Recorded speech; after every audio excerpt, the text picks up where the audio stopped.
बिस्मिल्लाहिर्रहमानिर्रहीम। अस्सलाम वालेकुम। क्वेश्चन नंबर 13 है कि circular wire of radius 6 centimetre is cut straightened, यानी एक सर्कल टाइप वायर है, तार है, उसका रदास है 6 सेंटीमीटर।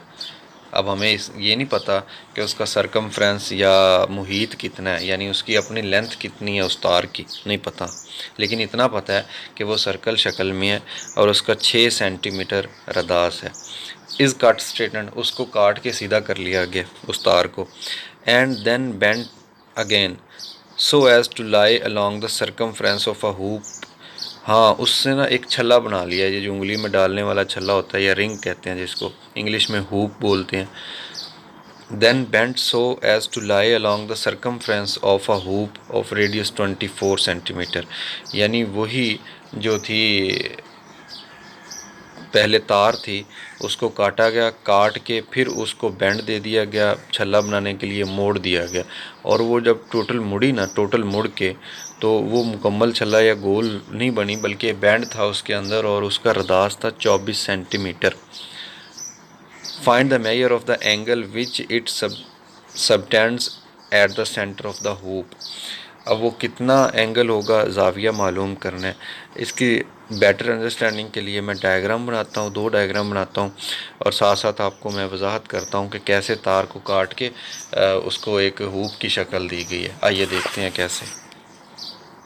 सर्कुलर वायर नज़र आ रही है, ठीक है। सर्कुल का मतलब इस तरीके से गोल, और वायर का मतलब ये एक तार है, और ये कितनी है, इसका रदास 6 सेंटीमीटर है, यानी सेंटर से लेके किनारे तक का जो फासला है वो 6 सेंटीमीटर है।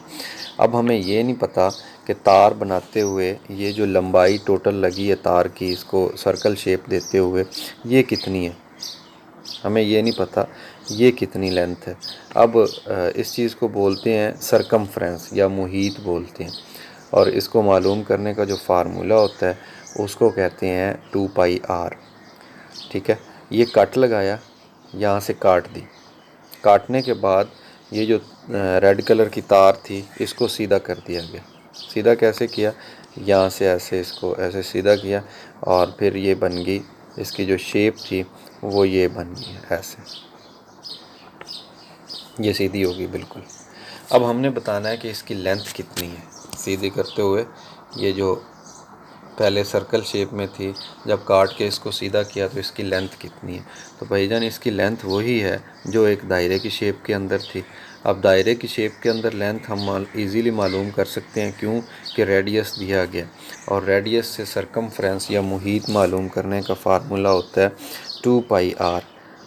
2πr, ठीक है। अब ये टोटल लेंथ होती है, टोटल लेंथ इसको बोल दें, या सरकमफ्रेंस सी बोलते हैं वैसे तो।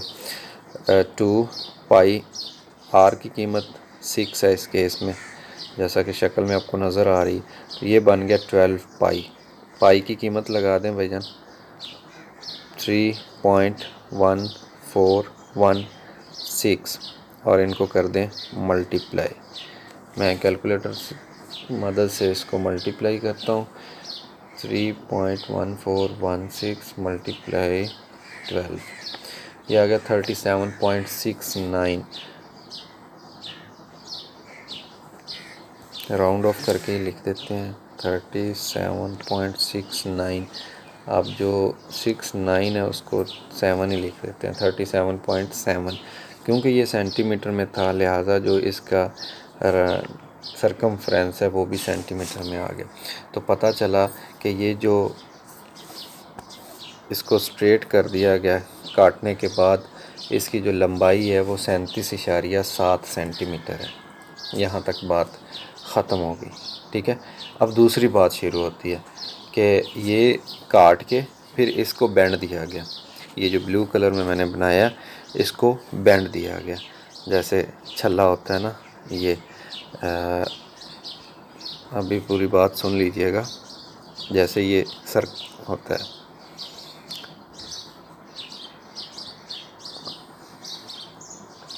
ऐसे, ठीक है, और ये इसका रहा सेंटर। इस तरह से उसको बैंड दिया गया, हूप की शक्ल बनाई गई है। और ये इतनी बनी है कि इसका जो रेडियस है, जो सारी ये जो यूज़ हुई स्ट्रेट लाइन के लिए, मैं ये यूज़ करता हूँ ऑप्शन, ये बाकी मैं रेज कर देता हूँ। ये दोबारा बता देता हूँ, असल जो काम था वो था क्या, सबसे पहले सर्कुलर वायर थी और उसका रेडियस था 6 सेंटीमीटर। इस तार को काटा गया, काट के इस सारे को सीधा कर लिया गया, ये सारी सीधी होगी। ठीक है, अब हमें जो चीज़ मालूम करनी है वो ये करनी है कि इसकी लंबाई फिर कितनी थी। ठीक है, इसकी लंबाई मालूम करने के लिए वापस इस शक्ल में आते हैं।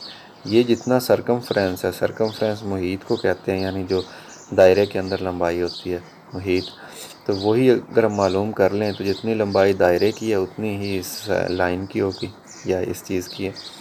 ओके, उसके लिए 2πr जो मुहीत का फार्मूला होता है सरकमफ्रेंस का, वो यूज़ किया तो टोटल लेंथ आ गई हमारे पास। अगर सर्कल के केस में देखें तो इसको सरकमफ्रेंस या सी बोलेंगे, और अगर लेंथ इस तरह से ऐसे स्ट्रेट है तो इसको बोलेंगे लेंथ। तो लेंथ कितनी है, 37.7 सेंटीमीटर। फिर ये जो ब्लू कलर में ये आ गई थी, इसको बेंड कर दिया, ऐसे मोड़ दिया हुक की शक्ल में, और जो मोड़ा ना, जितना मोड़ा ये वाला, ये सारी लेंथ है। इसको अगर मैं लिखना चाहूँ यहाँ पे तो मैं लिख सकता हूँ कि ये है 37.7 सेंटीमीटर। ठीक है, ये जो बेंड है, तो ये सारी तार ख़त्म हो गई थी, ऐसे बेंड देते देते यहाँ पे आके ये तार ख़त्म हो गई, बेंड भी कंप्लीट हो गया जितना हमें चाहिए था। अब हमें कहा गया कि ये एंगल मालूम करें, ये वाला एंगल जो इसके दरमियान में मौजूद है, ये वाला एंगल ये मालूम करें ऐसे। ठीक है, ये एंगल तो मालूम कर लेते हैं, लेकिन लेंथ आ गई जो दायरे की होती है जिसको एल कहते हैं। ठीक है, ये आर्क लेंथ मौजूद है, एंगल मालूम करना है, लेकिन रेडियस होना चाहिए। रेडियस होगा तो हम इजीली फाइंड कर सकते हैं। और क्वेश्चन की स्टेटमेंट आपको ऊपर नज़र आ रही है, उसमें रेडियस की जो कीमत दी गई है वो 24 सेंटीमीटर दी गई है।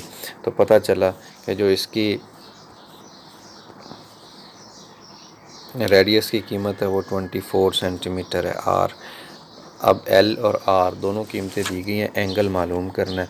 तो मेरा ख़्याल है कि अब हम इस चीज़ को थोड़ा सा जूम इन करके फार्मूला लगा दें। और फार्मूला क्या था, solution L is equal to R theta. अगर थीटा मालूम करना है तो वो रेशो आ जाएगी एल ओवर आर। ये formula L equal to R theta. अब एंगल मालूम करना है तो ये अपनी जगह पे रहेगा, आर को दोनों साइड पे डिवाइड करेंगे, उधर जाके एल के बटे में फिर हो जाएगा। कीमतें लगा दें, जो आर्क लेंथ थी उसकी कीमत है 37.7 और जो रेडियस है उसकी कीमत है 24 सेंटीमीटर। दोनों की कीमत लिखने के बाद इसको हम कैलकुलेटर की मदद से तकसीम करते हैं। मेरे पास कैलकुलेटर मौजूद है, 37.7 डिवाइडेड बाई 24 और जवाब आ गया 1.5708। बस यही है। इसको मेजर कौन सी होगी, रेडियन के अंदर, क्यों कि जो दोनों यूनिट थे लेंथ और रेडियस का वो सेम थे, लिहाजा ये रेडियन के अंदर आएगा। क्यों कि ये जो फार्मूला ऊपर लिखा हुआ है इक्वल टू आर थीटा, ये वैलिड ही उस केस में होता है जब एंगल रेडियन में होता है। तो अब आपको समझ आ गई होगी कि एक सर्कुलर वायर थी, उसको काट के सीधा किया, दोबारा फिर बेंड दिया, और इतना बेंड देना है कि उसके दरमियान जो रेडियस है वो 24 सेंटीमीटर का बने। ठीक है, अब मैंने पहले दायरा बनाया था ब्लू कलर में, फिर उसको रेज़ कर दिया जस्ट आपको समझाने के लिए कि बैंड जितना हमें चाहिए उतना ही हम उसको देंगे, बाकी कैंसिल कर दिया और 24 सेंटीमीटर का उसका रदास बना और वैल्यूज़ मालूम की तो पता चला कि 1.57 रेडियन एंगल उसका बनेगा जो कि क्वेश्चन के अंदर रिक्वायर था। तो ये था क्वेश्चन नंबर 13। आई होप कि आपको समझ आ गई होगी। अल्लाह हाफिज़।